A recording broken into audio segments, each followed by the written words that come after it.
अच्छा, अरवली पर्वत को बचाना क्यों ज़रूरी है? क्योंकि आपको पता है हाल ही में जो आदेश सुप्रीम कोर्ट ने दिया था कि वहाँ के क्षेत्र से जो 100 मीटर से ऊपर है वही अरवली पर्वत का हिस्सा माना जाएगा। बाकी जो 100 मीटर से डाउन है वो अरवली पर्वत का हिस्सा नहीं माना जाएगा। मैं आपको बता दूं, अरवली पर्वत का सिर्फ और सिर्फ 8.7 हिस्सा ही वहाँ के क्षेत्र से 100 मीटर से ऊपर है। बाकी का 90% हिस्सा 100 मीटर से डाउन है।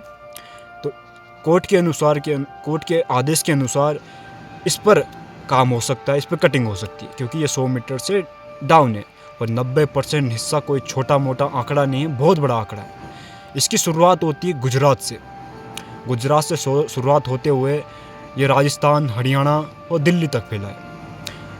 इसका ज़्यादा हिस्सा राजस्थान में है, तो कहीं ना कहीं ये दीवार का भी काम करती है। अगर अरवली पर्वत का हिस्सा डैमेज होता है तो राजस्थान की रेत सीधा दिल्ली को दस्तक दे सकती है।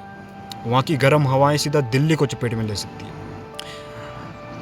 इसका आधा हिस्सा दिल्ली पर भी है, तो कहीं ना कहीं ये दिल्ली में हो रहे प्रदूषण को भी रोकती है। वहाँ के वायुमंडल में शुद्ध ऑक्सीजन प्रदान करती है। अरवली पर्वत कुछ इस कदर बनी है राजस्थान में कि ये समुद्र से आ रहे मानसून को भी छन्नी की तरह हिमालय पर्वत में भेजती है। अगर अरवली पर्वत का हिस्सा डैमेज होता है तो ये मानसून सीधा हिमालय पर्वत में टकरेगी, जिसका इफेक्ट उत्तराखंड, हिमाचल इन जैसे इलाके पर देखने को मिलेगा।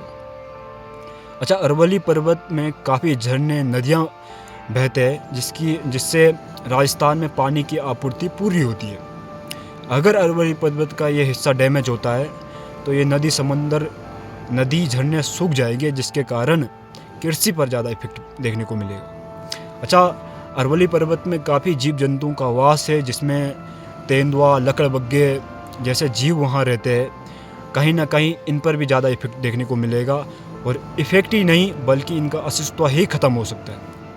अच्छा, अरवली पर्वत हमारे लिए न केवल एक पर्यावरण है बल्कि हमारी धरोहर है, हमारा आने वाला भविष्य है, हमारी पीढ़ियों के लिए ये एक सीख है। क्योंकि अगर हमने आज इसके लिए लड़ाई नहीं लड़ी तो आने वाली पीढ़ी हमसे पूछेगी कि आप उस समय क्या कर रहे थे जब अरवली पर्वत पे ये कटाई चल रही थी। तो हमें अरवली पर्वत को बचाना है, ये हमारे देश के लिए बहुत ज़रूरी है।